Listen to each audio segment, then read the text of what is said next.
Yeah, Shaheen's phone is giving me Wi-Fi, and I'm got mine and yours. I got 3 phones now. Wow. I'm rich in phones. So where we were before was that Zafir had just been injured, and so we got off of the 3rd floor and we went down to the 2nd floor, just like the previous day, and the enemy was maneuvering onto all 3 sides of the front of the building from like 100 meters away at the row of buildings across the clearing. And we were taking constant rockets, constant gunfire, rifle and sniper and machine gun fire. And so at that point, the rockets were coming through the holes in the walls from the enemy in the first row of rooms on the front of the building. So we had to stay out of those rooms and move back into the central hallway and the further middle and back rear rooms of the 2nd floor. And then one rocket came through the hole in the bathroom wall at the end of the central hallway and hit the wall and knocked me down. And I was stunned, and I thought I was injured for a second, but I wasn't. And I hit the ground on my back. And I was, I think I was out of it for a second, like I wasn't fully unconscious, but I was stunned. Yeah. And my ears were ringing. And I sat up, and I like checked myself, and I like felt myself over with my hands, and I didn't feel any warm, wet blood. And so I was like, okay, I'm okay. And I heard Soro yelling, like, oh fuck, oh my leg. Oh, I'm hit. And I was like, oh man, I hope his leg is still on, because that was really intense. I remember saying, what the fuck was that? And they were like, that was a rocket. It came inside. And I was like, oh man, you know, the rockets are inside now. We really ought to move back. And I was still trying to run from like room to room and shoot, but I was like disoriented at that point. And then Zafir made a decision that we had to move. We had to get out of the building and take Soro to safety because he was badly wounded on the back of the leg, and the whole back of his leg looked like hamburger meat. At that time. Later on, it didn't look as bad when it was cleaned up. And it was because he got hit in both legs, and I reckon if he didn't have his back to that wall, he could have been way more seriously injured because his wall belt took so much of the fire from the shrapnel or the concrete shrapnel that had flown out.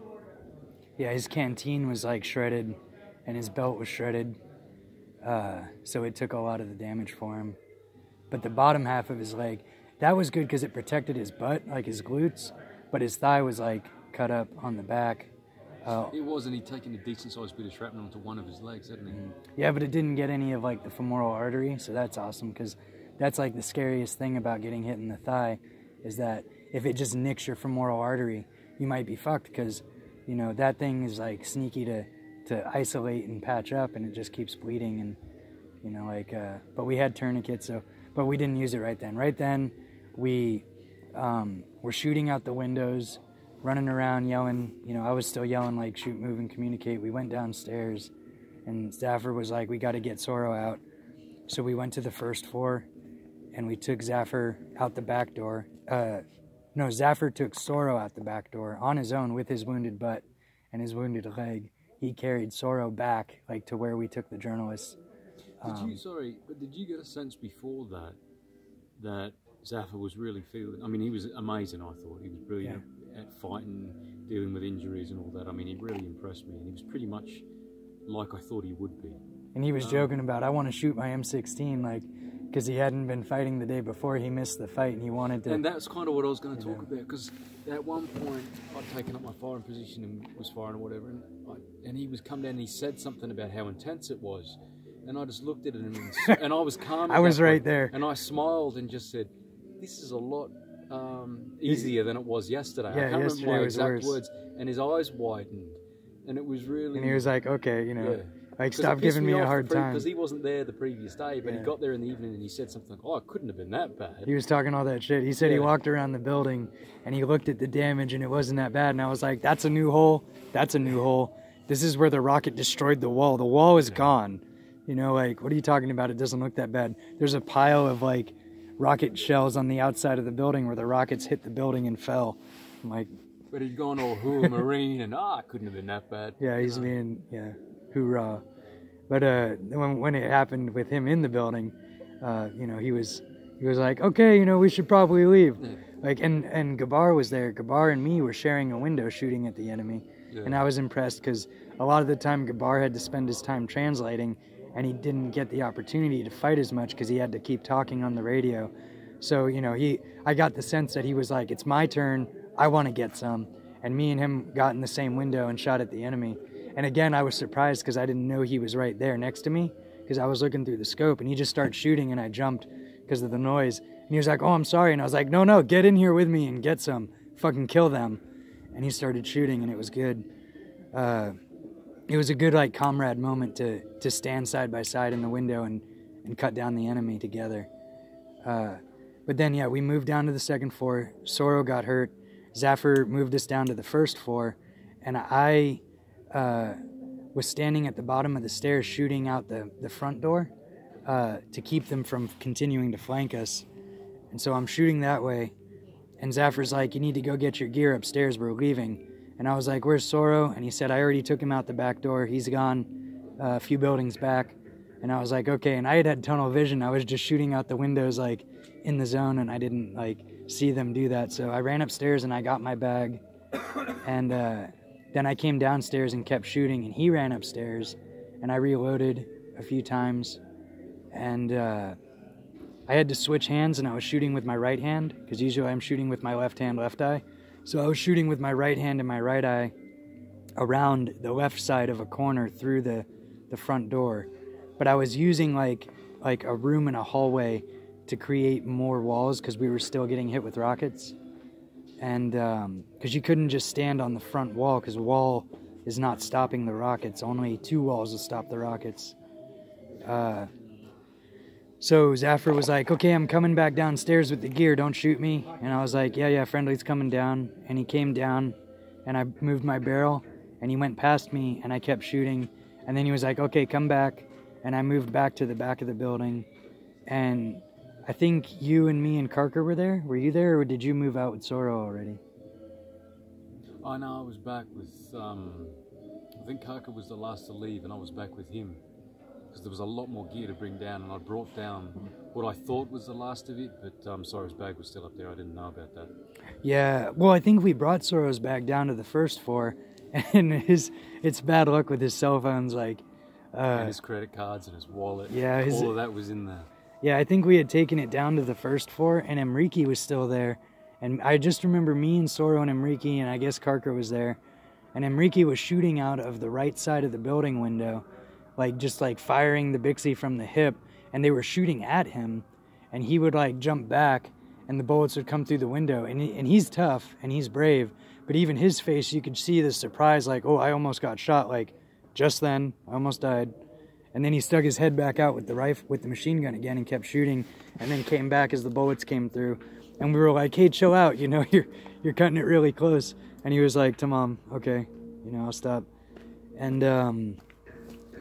and then at some point Zafar told me to go, so I went, and I ran down the same street that we had gone down the day before, and I think we ran a lot further that day at once than we did before. We didn't stop and go side to side, we just kept moving, and I got to where Soro was with Gabar, and I looked and I saw people were still coming, so I dropped my shit and I took out one of the IFAKs, the first aid kit. What do you mean you saw people were still coming? We were still there was still a few more of us coming down the road. You had gotten more bags and gear, and everybody was moving a little slower with all the extra gear coming down the road. So I dropped my bag and my rack, and I took out the medical kit, and I put a tourniquet on Soro's leg, and I wrapped an Israeli pressure bandage around his thigh. And it was funny because I was like, here, move your cock and balls, man. Move your junk out of the way because I'm putting this tourniquet up high. And he was like, all right. And I had thought about trying to cut his pants before that, but we didn't have time. And everybody was like, we got to keep moving. And I'm like, okay, 10 seconds. And I cranked the tourniquet down really tight. And Soro was feeling the pain. And then Zafar was gassed from carrying his stuff and carrying Soro. So me and Gabar put him over our shoulders, one arm under each shoulder, or over each shoulder. And his leg was wrapped up. And I was like, all right. And he was like, how is it?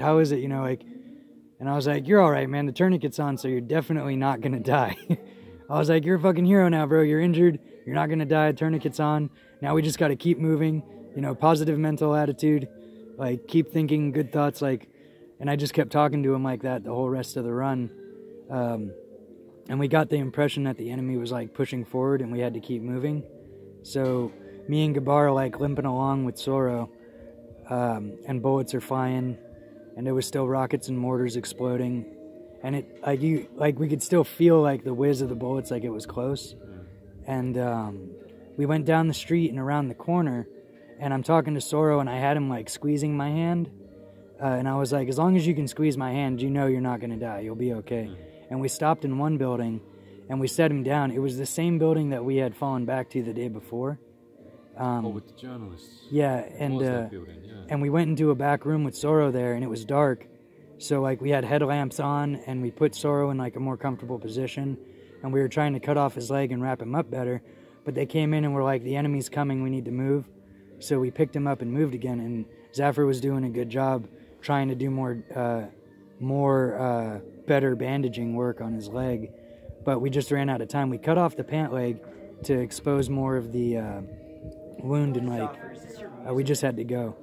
So we put him up on our shoulders again, and we got moving. And we came out of that door, had to like turn sideways to like pull him through the door and like step over some rubble, and that was hard for Soro. And then we turned right, and we're going down this straight road. And then we took sniper fire there, and everybody got down, which really sucked for Soro because, you know, he's all wounded and limping. And we got up again and kept moving, and I was like, okay, there's this ditch on the left side of the road. If we take more sniper fire, then we're going to get in that ditch and shoot back. And he was like, all right. And I was like, what do you want to do when you get back? You want to get laid, right? We're going to get laid, man. We're going to hook up, you know, with some ladies, because we're going to tell them you're a hero and you're wounded. Like, look at my battle scars. And I just kept talking him up like that, and like, you know, getting him to think about the future and not like focus on how he felt, because he kept saying he felt lightheaded and his hands were tingling, and I was thinking, okay, that's a sign of blood loss, and he looked pale, and he might lose consciousness, so we don't want that. So I was like, fucking think about, what do you want to eat when you get back? What do you want to eat? And he's like, Ben & Jerry's ice cream. And I was like, what flavor? And he's like, fish food, Ben & Jerry's. And I'm like, cool, I want to get some Chunky Monkey ice cream from Ben & Jerry's, and you'll get fish food, and that's what we're going to eat. And we're going to fucking get through this together, and we're both going to survive. And he was like, all right, man, we can do this. And it was like a really like comrade, moment. And so we moved down the road, and we were behind a really solid building, and there were some more friends there. And then a Humvee pulled up, and we flagged him down, and we got Soro in the Humvee. And he was like, man, I'm proud of you guys. And we were like, we're proud of you, man. You did a good fight. And, you know, your fight's over right now. You can rest and heal. And, you know, you can be done the rest of your life if you want, or you can heal up and come back. You know, like, it's whatever you want at this point. And you got the option because you earned it. And he was like, all right, man, thank you. I'm proud of you guys. And he went to the hospital. And we kept moving. We hit the main road, but the enemy was, like, fucking us up on the main road and coming down that road with, like, the blitzkrieg of 45 vehicles that we had noticed, like, the day before. They were mobilizing these vehicles, and we were trying to call it in on the airstrike, and they were saying over the radio, that's probably civilians. And we were like, no, it's not. It's a bunch of enemies mobilizing right there. And when we told the commander, you know, when we went back to get more weapons and ammo, they were like, yeah, okay. Hang on. Did you make it out to that main road? You got hit through the hand before that. No, it was after that. We went across the main road and down a few buildings, and then we were zigzagging between buildings when the mortar hit that. We went down the main road. We got to a point where everybody was gathering and meeting. I got my ass relooked up by a Carker. We reloaded all our magazines. We said we needed to go back to the vehicle to get the dash med bag that had all the stuff.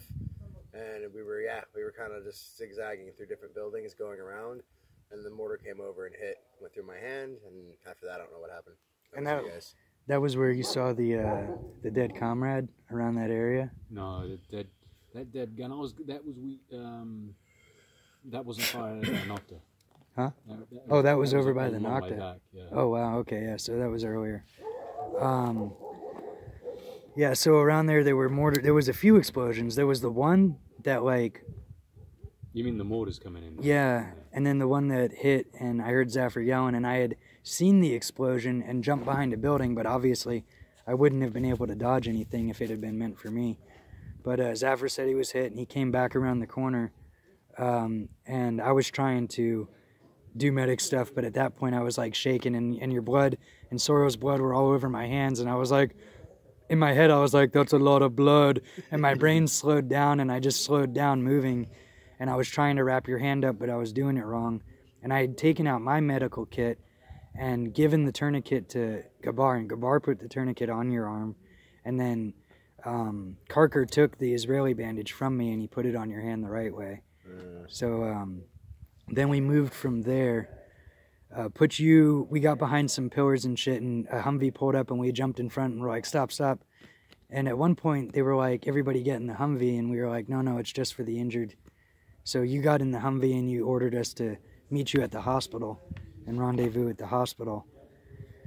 And then you left, and so it was then me, Karker, Gabar, and... Sorry, can I interrupt? Can I just stop that? Yeah.